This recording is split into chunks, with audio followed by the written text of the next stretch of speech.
Kira-kira kenapa militer kita lebih diterima sebagai tokoh politik ketimbang polisi sebagai tokoh politik? Pak Tito diterima. Dia belum proses pencalekan, Pak. Oh, bukan. Yang Mendagri. Iya. Ya, itu baru zaman-zamannya sekarang aja sebenarnya, Pak, polisi. Ya kan? Iya. Artinya BIN udah mulai diisi polisi. Iya, betul. Udah mulai beberapa. Pelan-pelan sih, Kita Pak. makin pelan. Lu nggak suaranya kenapa makin pelan? Ngomong-ngomong BIN makin pelan. Aduh, ada tukang bakso lah di depan. Akun Twitter BIN tuh lucu banget. Lucu banget, santai aja, lucu banget. Aduh.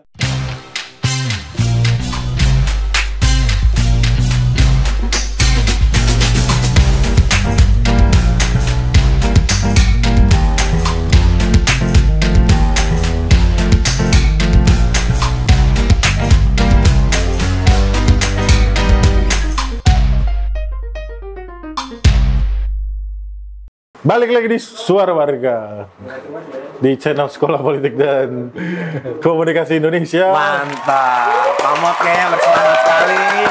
Ini kedatangan, dibilangnya nih pakar pertahanan dan militer nih, asli. Iya. Mungkin perkenalan Bang, kenapa nama lu siapa, lu aktivitas sekarang di mana nih ya? Oke, thank you bro. Gua Adit. Sehari-hari sebenarnya ngajar ya, ngajar di Universitas Bakri ilmu politik. Nah itu yang baru gue tahu. Jadi ternyata Universitas Bakri itu ada ilmu politiknya gitu. Iya. Gila, hebat banget, visioner banget itu. Benar. Itu yang mendirikan Bapak Bakri juga kan? Tentunya atau bukan sebenarnya? Mungkin jawabannya nanti dibalik aja ya. Oh iya. Soalnya kan emang dia berkecimpung di dunia ekonomi dan politik kan ya sebenarnya. Tapi memang ya apa ya istilahnya dari keluarga Bakrinya memang pengen punya prodi ilmu politik. Oh gitu. Prodi titipan salah satu. Prodi titipan. Visioner. Iya, gue pengen tahu sih, kenapa lo kira-kira mulai kenapa minat sama kajian militer gitu? Oke. Maksudnya ini isu yang cukup sensitif ketika mungkin lo bicara di depan publik ya. Jadi kalau cerita ya sejarahnya dulu pas kuliah sih sebenarnya. Dipukulin militer. Enggak juga sih. Enggak. Soalnya biasanya apa waktu SMA nggak keterima Akmil? Biasanya Justru gitu. gue nggak mau. Oh justru nggak mau, bukan nggak keterima Akmil. Nggak mau gitu. Didorong tapi gue nggak mau gitu kan. Nah pas dulu kuliah kayaknya isu itu tuh nggak banyak yang ngebahas. Pas zaman gue kuliah nggak banyak. Kuliah tahun berapa bang? Sorry. Gue kuliah tuh tahun 2017 kemarin. Wah, ampun. S2-nya apa S3-nya itu, Pak? Agak 2001 bro, 2001. Oh, padahal ya gue pikir 98. Gue pikir lo tahun 90-an, maaf ya. Agak kelihatan tua soalnya. Muda lo, Bang. Enggak, kalau waktu Orde Baru wajar nggak ada yang ngebahas. Tapi kan setelah itu kayaknya udah ada yang ngebahas, tapi emang masih dikit menurut lo gitu. Masih dikit gitu. Karena kan pas gue kuliah itu 2001 tuh. 99 2004 itu kan proses reformasi tuh. 2004 pas gue lulus tuh lagi rame-ramenya bahas undang-undang TNI tuh yang baru. Betul. Ini mereformasi dui fungsi ABRI dan semacam itu gitu ya. Gitu kan lagi proses tuh kan. Kita ngeliatin, walaupun skripsi gue nggak nulis soal itu sih. Cuman kayaknya menarik nih, nggak ada yang ngedalemin. Nah habis itu gue kerja di LSM yang fokus ke isu itu. Fokus ke isu itu. Teman-teman fokus kalau dulu tuh namanya reformasi sektor keamanan. Gitu. Kita ngebahas soal reformasi TNI. Informasi polisi, intel segala macem gitu. Gue bentar dulu boleh? Bentar aja, bentar. Bentar dulu. Aduh. Wah, bentar. Gak respect sama pembicara. Maaf. Tolong dipecatnya sebentar lagi. Bukan di apa di itu sebelah di kamar sebelah. Ada kamar sebelah. Ada. Abis ini nggak usah dikat, biarin aja. Iya, nggak dikat.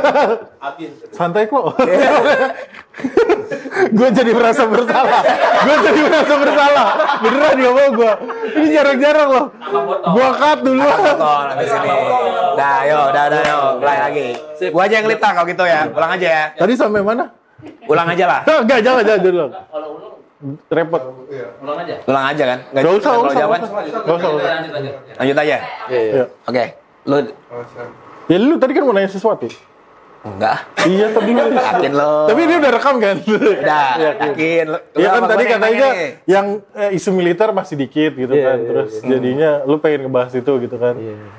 Tapi lu nggak takut gitu pada saat itu, atau gelora reformasi membuat lu tetap pengen ngebahas itu gitu? Nggak takut karena udah Rezimnya udah ganti ya. Waktu itu. Tapi kan aktornya masih sama. Sampai sekarang lagi. Aktornya masih sama. Sebut dong namanya. Pak Perdana Menteri. Tapi kalau dulu kan pas zaman gua kan, militer itu nggak berani masuk kampus. Setelah kejadian benar-benar nggak masuk kampus jadi sama itu sekali. menjadi trauma besar ya sebenarnya buat kelompok militer gitu. Itu kayak sebuah kayaknya sampai beberapa puluh tahun setelahnya gitu ya, ada keengganan untuk masuk ke kampus gitu, menjaga jarak. Itu keengganan itu karena memang kebijakan politik pada pemimpin pada waktu itu, apa memang secara kultural memang militer secara institusi menahan diri aja gitu, Bang? Kalau menurut gue karena akhirnya sadar bahwa mahasiswa itu punya kekuatan yang bisa gulingin rejim, gitu. Tapi kan nggak anti peluru juga. Tapi digulingin rejim. Iya sih. Mahasiswa tuh. Maksud gue kan tetap aja ada yang ketembak gitu kan.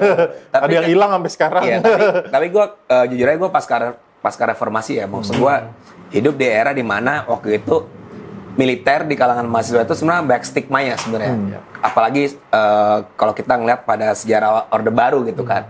Padahal kalau kita lihat kemerdekaan kita tuh malah banyak militer kan, kayak Panglima Sudirman dan semacam gitu. Sebenarnya ada gak sih karakteristik spesifik itu yang emang ngebedain antara militer pada zaman Orde Lama, Orde Baru, reformasi, bahkan mungkin di eranya Jokowi sekarang gitu, Bang? Kalau lo pengamatan singkat lo aja gitu. Kalau sejarah ya, kita lihat sejarah, sebenarnya militer kita tuh emang nggak jauh dari politik. Jadi kan pas abis merdeka, sebagian besar kan milisi-milisi ini kan yang didik peta nih, Jepang. Iya. Jepang itu militernya kan dididik, tentara itu baru berpolitik bro. Gitu, beda sama Kenil. Mereka nggak boleh, karena European minded banget. Nah, yang diserap kan banyak yang dari peta nih, masuk kan ke dalam milisi-milisi, BKR segala macam. Sehingga punya paradigma, ya militer, istilahnya selain guardian of the nations, dia juga punya peran di politik. Nah, itu yang kejadian di awal kemerdekaan gitu kan. Belum kelihatan tapi waktu itu. Begitu masuk ke Orde Lama, mulailah karena proses politik, dinamika, parpol saling berantem kan. Akhirnya militer muncul gitu ya, dan ditarik juga ke politik. Itu malah sebenarnya dari zamannya Soekarno udah mulai ditarik ke politik sebenarnya. Sebenarnya pada zaman Pak Karno itu udah mulai ditarik ke politik gitu loh. Nah kemudian ya akhirnya diinstitusionalisasiin pas zaman Orde Baru tuh, udah mulai tuh sekalian aja deh gitu, udah kecemplung gitu kan, sekalian aja sampai kemudian ya reformasi segala macem. Sekarang ya politik nggak lagi, cuman mungkin maksudnya politik nggak lagi, militer nggak lagi? Nggak politik praktis ya. Jadi pas 98 itu keputusan besar sih buat militer menurut gue. Ini sebenarnya cerdas juga. Pada waktu transisi rejim, militer kan narik diri. Abri, kita nggak mau berpolitik, jaga jarak, gitu kan. Kalau kejadian yang tidak kemudian mereka bilang menarik diri, tetap melindungi rezim, mungkin reformasinya akan lebih ekstrim. Lebih ekstrim. Gitu. Kan waktu itu dengar-dengar katanya udah ada yang siap dapat Super Semar versi reformasi kan katanya kan. Jadi keputusan untuk narik diri dari politik itu sebenarnya menguntungkan institusinya TNI juga. TNI malah ya, gitu. jadi nggak dibabat habis semua juga waktu reformasi ya. Nggak jadi bulan-bulanan juga gitu. Tapi menariknya kan sebenarnya gini Bang, kalau gue lihat juga kan sebenarnya pembangunan Soeharto itu kan juga ditopang sama militer sebenarnya. Benar-benar. Bahkan ada beberapa referensi yang bicara ya kalau nggak militer yang ngawal investasi kaum kapitalis ini, ya kita nggak bakal kayak gini nih sekarang gitu. Dan itu berpengaruh gak sih dengan kekuatan yang mereka akumulasi sampai akhirnya mereka tetap berkuasa di era reformasi ini Bang, dalam tanda petik gitu. Kalau itu kan kalau zaman dulu nyebutnya fungsi sosial politik ya. Ya sampai nggak cuma ke politik tapi juga ke bisnis ya. Pertamina lah dikuasain, BUMN lain gitu ya. Ngaruh ada. Cuman kalau gua ngelihat pasca reformasi yang berasa tuh masih berasa sebenarnya kemampuan untuk ngedeteksi dinamika politik di tingkat akar rumput. Nah, itu militer kita tuh punya kemampuan itu. Karena awalnya sejarah dari milisi nih, dari orang masyarakat gitu ya, yang dipersenjatai menjaga wilayah. Terus kemudian pas zaman setelah proklamasi kan kita nggak punya gubernur nih. Nah milisi-milisi ini yang pegang nih administrasi negara, pemerintahan. Jadi dia ngedeteksi semua gerakan-gerakan. Dan itu berlanjut sampai sekarang. Kalau istilahnya kan pembinaan teritorial. Ya benar, pembinaan teritorial. Binter itu, dan itu masih ada di kurikulum sampai sekarang. Gitu ya. Lewat keberadaan komando teritorial yang juga sampai sekarang ada. Nah itu kemampuan deteksi dini, kemampuan penggalangan, yang kepake sebenarnya di politik, kepake banget. Berarti sebenarnya lebih kepake, maksudnya kalau di politik itu militer lebih kepake karena punya pemahaman tools teritorial itu, atau memang si militer ini menguasai beberapa aset pertambangan di Indonesia, Bang, sebenarnya? Waduh, kalau ke pertambangan ya. Hey. Aduh. Mohon izin, saya punya backingan, jadi ada. Aduh. Masalahnya masih ada yang proses hukumnya sedang berlangsung loh. Iya, enggak maksudnya, tidak usah nyebut orang. Apakah akumulasi kapital yang udah dimiliki mereka itu juga salah satu dihitung dalam kekuatan politik kita sekarang, Bang? Kalau itu iya, salah satunya. Karena kan dari awal persinggungan dengan dunia politik masuk ke ekonomi, kan waktu kita zaman Orde Baru itu kan industri ekstraktif itu kan lagi bagus-bagusnya itu ya. Betul. Minyak apa lagi bagus, dan kebetulan militer juga ditaruh di situ sehingga kelompok militer paham, wah ini resource yang luar biasa. Jaringannya dibangunlah juga di jaringan mining apa segala macam industri ekstraktif, dan tahu cara mainnya, gitu kan? Gimana sih kalau lo mau buka tambang di sini gitu, caranya gimana sih biasanya? Dan itu pengetahuan yang menurut gue ya sampai sekarang secara nggak tertulis dimiliki sama mereka ya, skill itu ya. Gitu. Anda tidak punya kapasitas bertanya yang lebih baik? Lebih karena takut. Gak bahas ya. Soalnya arahnya ke sana. Ya lo yang lain lah coba. Tambang militer, aduh, pemerintahan. Aduh. Ada yang udah disomasi. Aduh. Iya, apa ya tadi gue ngomong. Nah, tapi sebenarnya nggak tahu ya apakah benar semenjak eranya SBY atau enggak, yang akhirnya dalam tanda kutip militer balik lagi ke dunia politik, dan sampai ya kita bisa bilang sampai sekarang pun beberapa, walaupun militer sudah jadi jajaran purnawirawan dan tetap masuk ke dunia politik, bahkan sempat kemarin ada wacana gak apa-apa lah tuh militer aktif dijadiin pejabat gitu kan, beberapa kan. Nah itu berarti kalau lu lihat dari sisi itu jadi kemunduran atau enggak akhirnya? Kemunduran menurut gue. Karena ya militer itu kan sebenarnya gini, militer itu ada karena negara ada. Negara butuh survival. Negara itu kan kalau anak politik tuh belajar cuma 3 isinya. Ada wilayah, penduduk, sama pemerintah. Yang paling pertama wilayah. Negara nggak ada wilayah bukan negara dong. Betul. Nah siapa yang ngejaga? Ya militer. Pemuda Pancasila juga bisa. Enak banget Anda ngomong nyebutnya. Dengan ada pemuda Pancasila aman, kan kita harus melestarikan Pancasila. Betul sekali. Iya. Ini sih tepat sekali Anda. Komponen pendukung. Komponen pendukung. Ya. Pemuda Pancasila, organisasi gue GMFKPP. Oh iya. Masuk. KPPI. Sampai mana ya tadi? Jadi apa ya? Kan gue lupa beneran ya, apa yang tadi gue ngomongin? Ya, lupa juga. Ya apa sih? Wilayah, lo ada wilayah, ada yang buat jaga militer. Jadi kan pinter-pinter penonton kita ternyata cerdas. Makanya dia jadi alat pertahanan negara, bro. Jadi kita bikin negara, kita didik orang yang memang dilatih untuk bahasanya itu punya legitimasi lah kalau kata anak politik bahasa kerennya. Kekerasan yang sah. Nah, kekerasan ini bukan kekerasan yang sembarangan. Bukan untuk menertibkan orang atau menegakkan aturan, tapi ngelumpuhin, bro. Ngelumpuhin, eliminasi. Itu kekerasan yang luar biasa. Tapi kelompok militer dikasih kekuatan untuk melakukan itu. Gitu ya. Nah, sehingga kalau dia punya kemampuan melumpuhkan dan segala macam, ya udah tugasnya fokus di situ aja. Gitu. Utamanya adalah ngadepin ancaman dari luar kan. Kalau bisa jangan dari dalam gitu. Karena yang pasti bersinggungan dengan negara, wilayah, ya negara luar.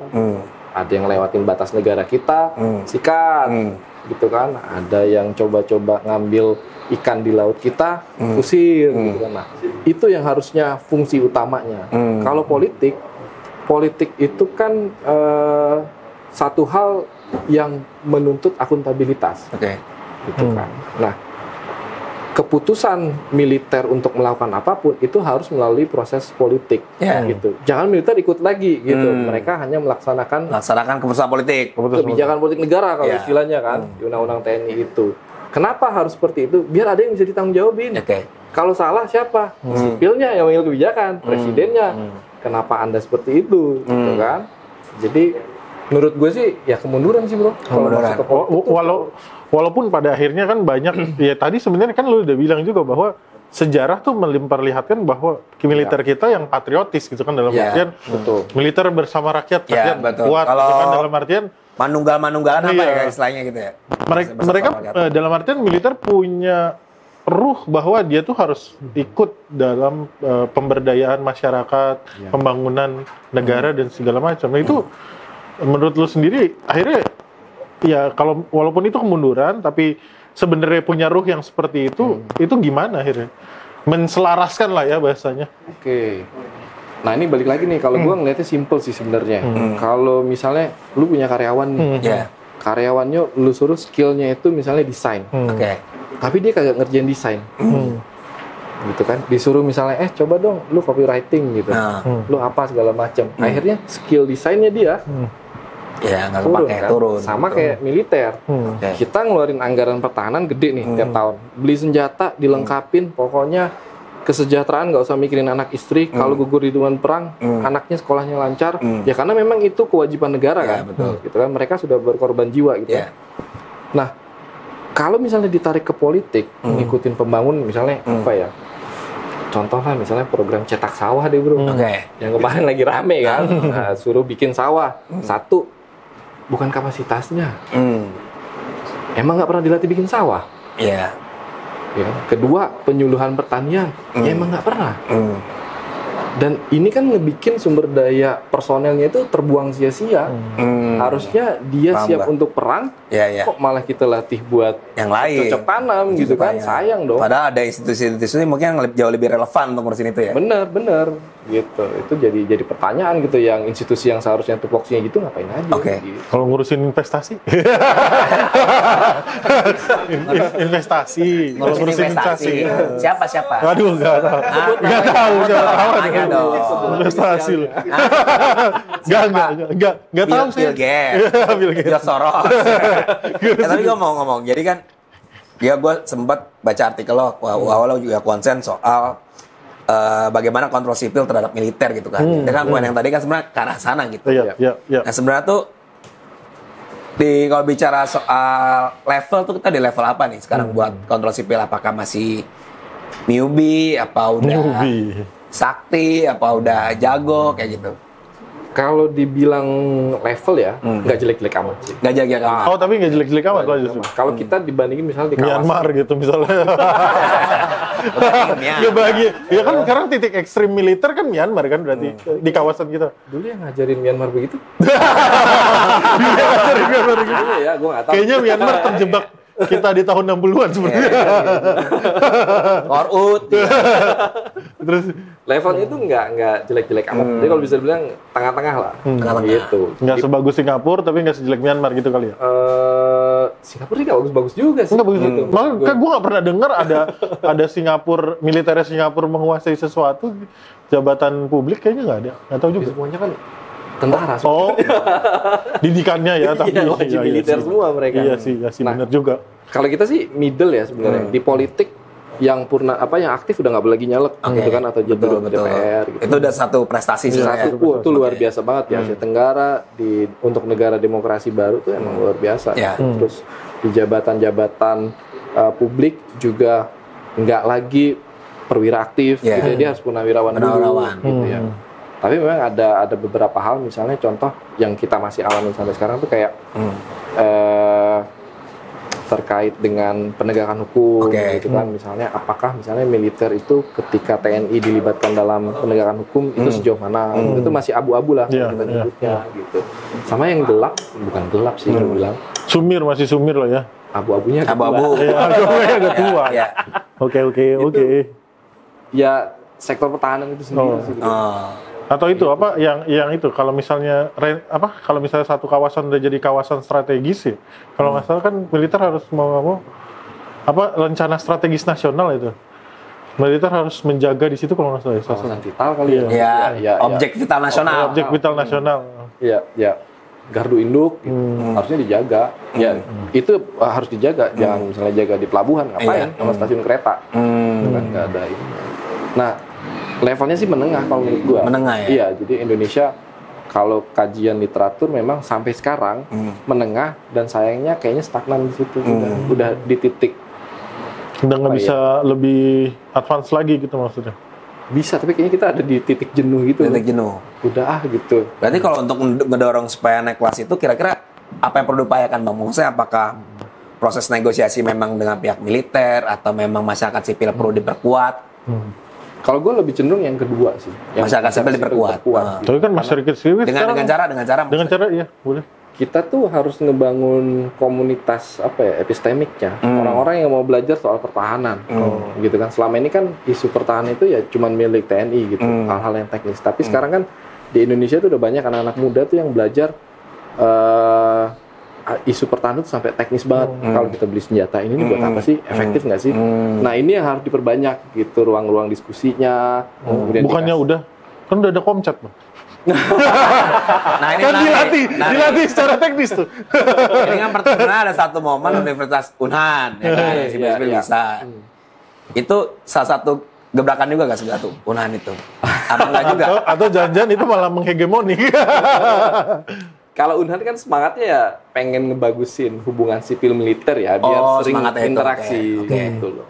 Tapi kan yang kita butuhkan lebih banyak orang sipil gitu ya yang paham tentang isu pertahanan gitu loh. Jadi ada balancing lah dengan militer.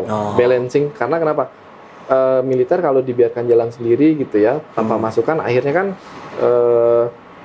nggak banyak perspektif yang masuk gitu. Karena persoalannya kan bukan cuma beli senjata bro, persoalan geostrategis, geopolitik, perkembangan gitu ya. Kajian-kajian itu sih yang itu harus banyak. Tapi itu hal, maksud gue nggak pernah kajian pertama, tapi di negara lain itu hal rum lah, maksudnya melibatkan masyarakat sipil dalam proses ya istilah satu lagi geopolitik nasional gitu.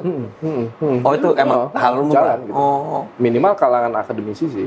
Akademisi dilibatkan gitu. Dilibatkan gitu. Menarik. Terus gue mau nanya soal mungkin lanjut masalah Komcat ya. Gue sebenarnya salah satu orang pendukung adanya wajib militer sebenarnya kalau gue. Gue ngeliat Korsel bahwa ketika ada wajib militer ya minimal etos kerjanya tuh jadi bagus ya. Gue cuma ngeliat sekelas doang, tapi itu benar gak sih asumsi gue gitu? Apakah jangan-jangan Komcat memang akhirnya Enggak apa-apa. Apa sih lah? Enggak. Lo kayak takut gitu sih lah. Ya emang saya ngomongin ini takut loh. Enggak, kalau gue gitu. Apakah Komcat tuh, maksudnya bukan konsep ya, maksudnya lebih gue ngomong lebih hal yang universalnya, bela negaranya itu sebenarnya penting gak sih? Seandainya kalau oke lah nggak usah militeristik, terus opsi apa yang perlu kita dapat gitu untuk bela negara? Bela negara penting, gue sepakat. Tapi nggak harus lewat jalur militer. Gitu. Karena nggak semua orang punya kemampuan untuk jadi sosok yang istilahnya kan siap tempur lah, gitu kan, jadi backup supportnya gitu, nggak semua orang. Nah, trennya adalah sekarang beberapa negara yang pakai wajib militer itu ninggalin, mereka gantinya dengan kerja sosial. Oh gitu. Jadi nggak memperkuat itu ya? Enggak. Jadi misalnya anak muda gitu kan. Contohnya kayaknya Jerman gitu, dia udah ninggalin, dihapusin sama sekali wajib militer itu. Mereka ngalihinnya, Anda harus kerja sosial, bikin project di sini yang ngebangun masyarakat, gitu sesuai dengan kemampuan dia, gitu. Jadi kalau menurut lu tadi bilang soal karakter ya, sebenarnya itu kan persoalan di sistem pendidikan kita dong bro. Berarti ada masalah dari kecil, mungkin anak-anak nggak diajarin karakter. Sehingga bela negara tuh kayak jadi, gue nggak mau ngeliat bela negara tuh jadi one size fits all approach gitu loh. Jadi kayak ya udah kalau karakternya jelek suruh ikut Komcat aja. Komcat gitu. Iya. Menarik. Kalau tiba-tiba anaknya malah belangsak gitu kan, berarti kan ini kan di hulu masalahnya, bukan di hilirnya. Berarti sebenarnya masalahnya malah di sistem pendidikan kita yang lebih umum ya. Mungkin harus ada riset tuh yang pernah ikut Komcat, dicek berubah nggak sikapnya? Lagi banyak yang nganggur malah saya lihat. Iya kan, efektif apa enggak gitu kan? Iya, lebih baik yang nganggur. Makanya saya bantu teman-teman Komcat bikin kerjaan juga. Karena itu menurut gue juga penting juga kan. Pasca di Komcat, kalau emang kagak ada perang apa kan minimal ada lanjutannya. Anda kok diam mulu sih Anda? Saya bilang, kalau Anda enak ada backingannya. Saya cuma KTP doang di Cijantung, Pak. Tadi rumah Anda di Kopassus, Pak. Gak ada bikingannya tapi. Ya tapi kalau gitu gue mungkin ini terakhir deh gue. Terakhir kok masih panjang waktu kita, Pak.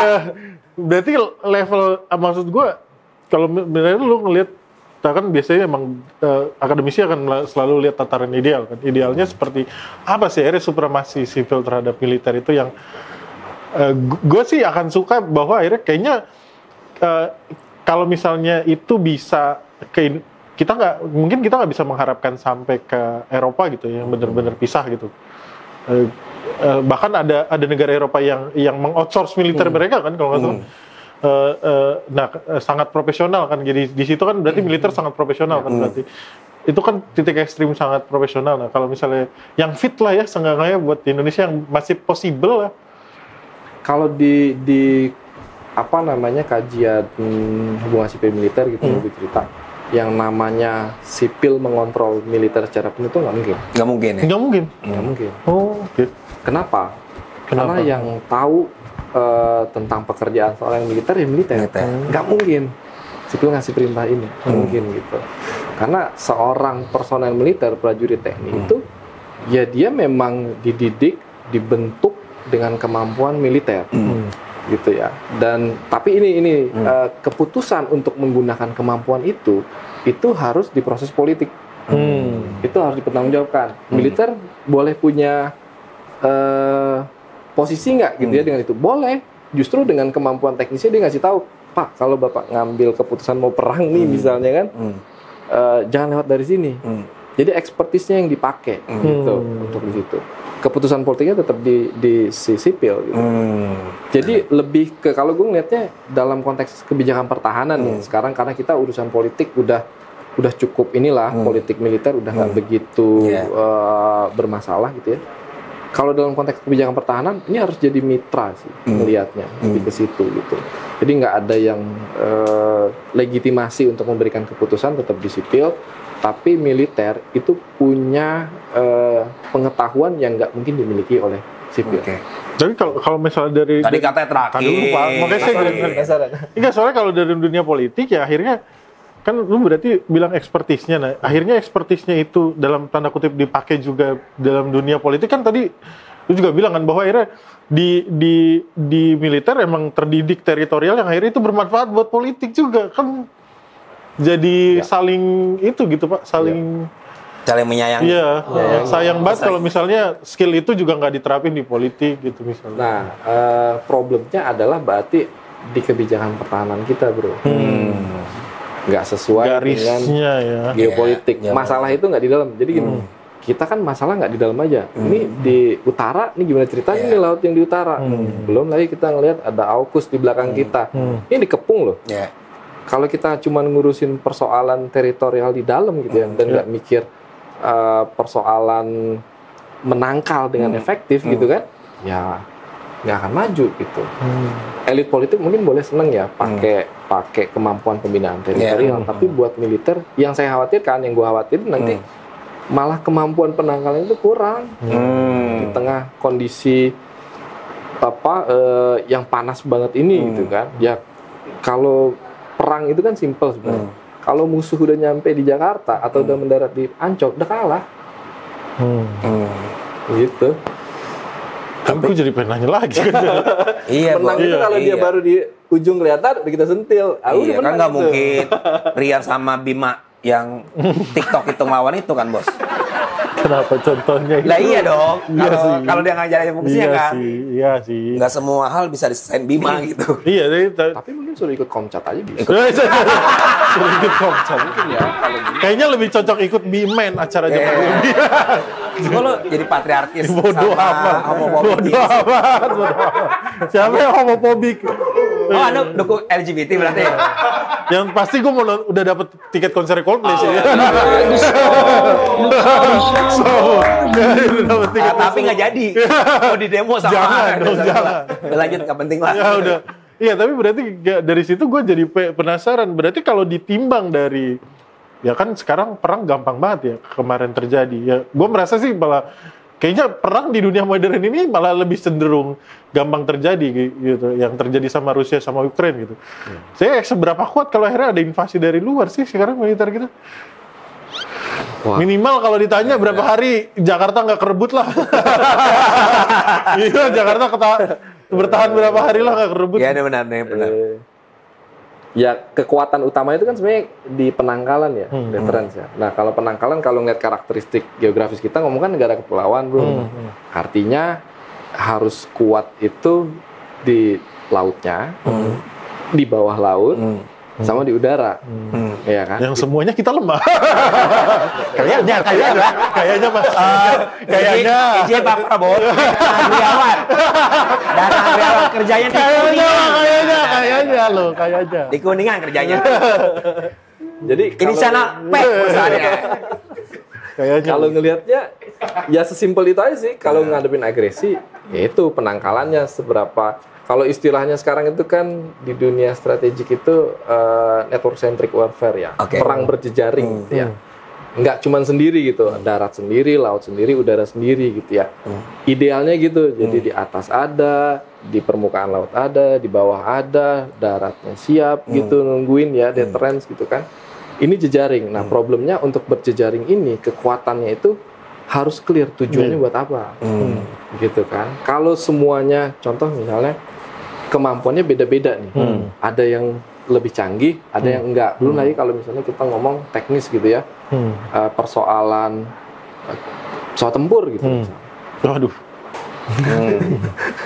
Kalau pesawat tempur beda merek gitu. Iya, beda merek lagi. Nah, itu gimana tuh komunikasinya, gitu kan? Kita belum sampai ke level doktrin, tapi ngomongin teknis aja.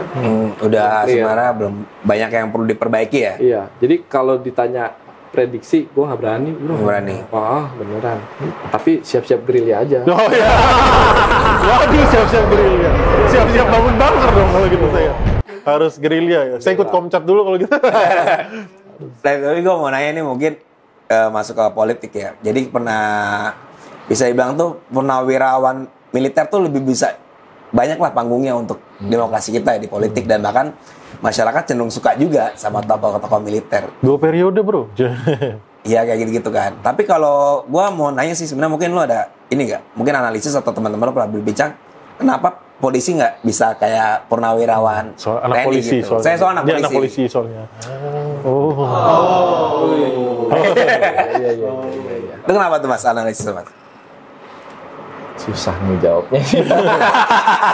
Atau karena, aduh gak enak gue mau nyelutukinnya. Kalau ngomong nasib baik, susah juga ya. Iya, pasti ada maksudnya faktor-faktor apa yang kira-kira kenapa militer kita lebih diterima sebagai tokoh politik ketimbang polisi sebagai tokoh politik. Pak Tito diterima. Dia belum proses pencalekan pak. Oh bukan, yang Mendagri. Iya. Ya, itu baru zaman-zamannya sekarang aja sebenarnya pak polisi. Ya kan? Iya. Artinya BIN udah mulai diisi polisi. Iya betul. Udah mulai beberapa. Pelan-pelan sih kita makin pelan. Tolong suaranya kenapa makin pelan? Ngomong-ngomong BIN makin pelan. Aduh, ada tukang bakso lah di depan. Akun Twitter BIN tuh lucu banget. Lucu banget, santai aja, lucu banget. Aduh. Gila ini malam ini ada. Tapi kalau menurut gue sejarah itu ngebuktiin bahwa selama 30 tahun ya militer jadi backbone dan jadi backbone rezim. Karena memang punya skill yang tadi gue bilang, pembinaan teritorial, dia tahu bisa mendeteksi apa yang terjadi masyarakat dengan cepat gitu ya, dan bisa ambil keputusan cepat gitu. Nah ini yang sampai sekarang tuh masih diajarin gitu kan kepada di Akmil, kemudian sekolah-sekolah dan segala macam. Dan ini mungkin yang tidak dimiliki oleh polisi. Maksudnya ada istilahnya militer punya modalitas 32 tahun waktu zaman Soeharto bisa bilang gitu. Terus juga punya soft skill yang tadi dibilang diajarin gitu. Teritorial itu yang memang mereka jadi kuat sebenarnya dalam konteks demokrasi kita ya. Jadi zaman Orde Baru itu kan jangankan mau demo istilahnya. Lu mikir demo, besok lu udah dijemput. Benar. Gitu kan. Jadi sampai segitu bagusnya gitu ya. Sistemnya sebenarnya. Skillnya gitu ya. Oke, ini pertanyaan terakhir gue paling pamungkas, bisa lo jawab bisa enggak sih? Aduh. Itu Saya rada kritis sih sebenarnya pertanyaannya. Enggak jadi saya off cam dulu. Itu sih Deddy Corbuzier tuh bermanfaat gak? Itu kenapa kesan?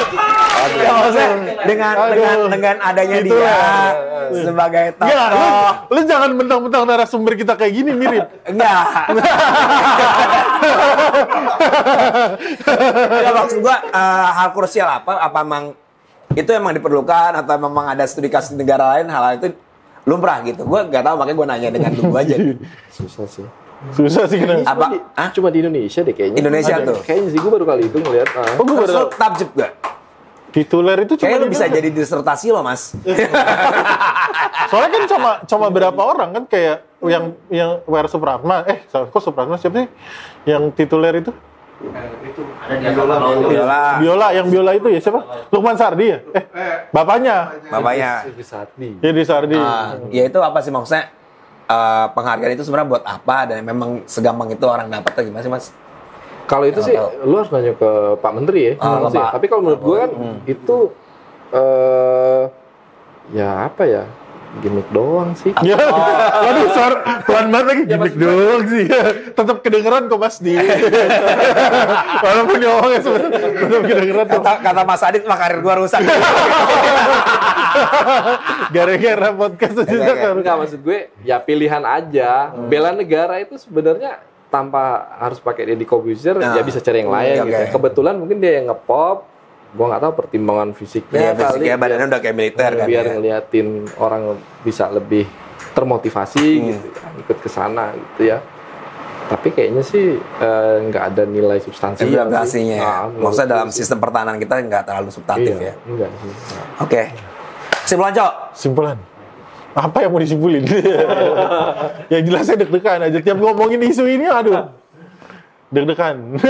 Enggak, tapi gue maksudnya poin yang gue dapat adalah kayaknya emang gue menduga bahwa titik ini tuh menurut gue titik supremasi sipil dan militer ini mungkin stuck, tapi mungkin juga jangan-jangan ini adalah titik kompromis yang paling rasional kan, karena kemarin kan sempat ada isu bahwa diperbolehkan perwira aktif lagi, minta undang-undangnya diganti arahnya ke sana, itu kan berarti lebih mundur lagi tuh kalau kayak gitu kan. Nah, jangan-jangan kita mempertahankan ini dulu dengan cukup baik, ya inilah titik kompromi kita jangan-jangan karena ya siapa tahu kalau semakin ditingkatkan supremasinya juga nggak bagus juga mungkin buat. Ya itu dugaan gue ya, tapi itu berdasarkan dugaan tukang beca aja, nggak ngerti apa-apa gitu maksudnya. Nggak berdasarkan. Maksud gue nggak berdasarkan riset. Jadi menurut lo nih TNI sih tukang beca di sini gitu. Kenapa kesana sih ya? Oh, yes. Maksud gue itu dugaan bodoh aja gitu, gue bodoh orangnya gitu. Itu maksudnya. Lo kuliah di mana ya? Enggak. Kamu tahu gue kalau udah. Nggak, maksud gue ini kan buat ngetalin lagi gitu. Tapi iya sih bro, maksud gua mungkin itu jadi stagnan itu karena ya udahlah kita jalanin aja gitu kan, selama nggak ada masalah. Nggak ada masalah yang berarti, nggak besar, belum ada kudeta gitu kan. Benar, belum ada. Karena takutnya itu tadi maksudnya di supremasi militer sangat kuat, supremasi sipil sangat kuat, militer dalam tanda kutip sakit hati, kudeta, wah balik lagi ke titik nol kita. Gitu nggak sih, Re? Kayak ini kan kita kan sukanya di tengah kan, poros tengah gitu, nggak memihak pada siapa-siapa. Kalau gue gitu. sih lebih ke ini ya sebenarnya, concernnya adalah jangan sampai militer itu ditarik ke hal-hal yang bukan kapasitas. Nah, itu dia. Profesionalisme TNI lah. Ya. Itu juga benar, itu juga hal-hal yang akhirnya kita mungkin kebermanfaatan, asas kebermanfaatan dari militer ya ditaruh di kitohnya ya, ditaruh di tempatnya yang emang aman ya pendapat Anda ya. Aman sekali aman. Kita sayang TNI. Sayang TNI. Kita nggak mau TNI kuat bersama rakyat. Tepuk tangan dulu dong. TNI kuat bersama rakyat. Aman. Lanjut. Ya kalau gue sih sebenarnya gue seneng juga ngomongin militer dan semacamnya karena memang militer jadi satu bagian besar dalam sejarah kita bahkan sampai hari ini dalam era politik. Tapi gue kedua sebenarnya perspektif gue rada beda sama militer karena gue baca bukunya Agus Wijoyo soal transformasi TNI itu. Jadi emang gue lihat ada berapa intelektual di internal TNI sebenarnya yang udah memperjuangkan proses profesionalisasi TNI gitu. Tapi emang nggak bisa menurut gue bang, kalau seandainya ini cuma didorong dari TNI, tapi juga masyarakat sipil yang kritis mensupport ini juga gitu. Karena lebih enak bertarung dengan kawan di luar ketimbang bertarung dalam internal. Karena menurut gue perdebatan apakah kita bisa profesional atau nggak demokratis, sebenarnya pertarungan tertinggi di internal TNI menurut gue. Karena gue nggak bilang bahwa semua TNI itu anti demokrasi juga, malah bos gue demokrasi sekali. Oh iya. Gue lupa lagi, bos Anda militer juga ya, astaga. Bosnya dia militer, Pak. Iya. Pantes, jadi aman dia.